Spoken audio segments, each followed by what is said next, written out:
You've probably heard someone say that if you really want to understand scripture, put it back in its original context, which I 1,000,000,000% agree with. But recently, I've been putting scripture back in its original time. And let me tell you, things have been jumping off the page at me. I wanted to share that insight with you right now.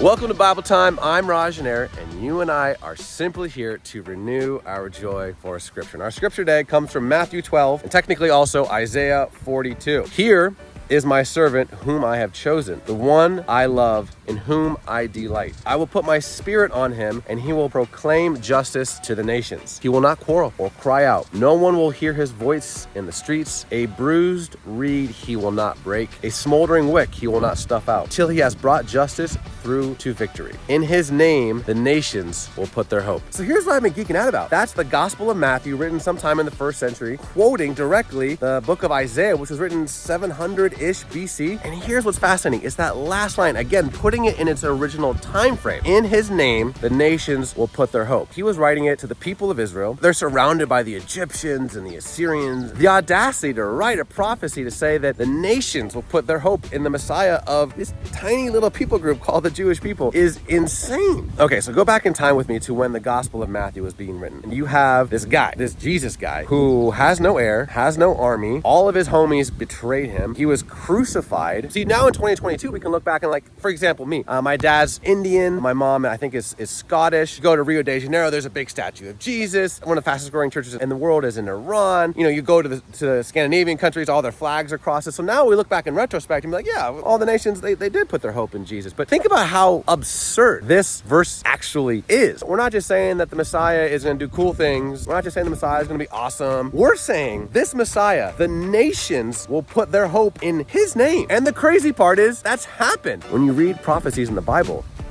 you can know that it's true. I love geeking out about scripture. I hope that encourages you, and I hope you have an awesome day. Much love. God bless.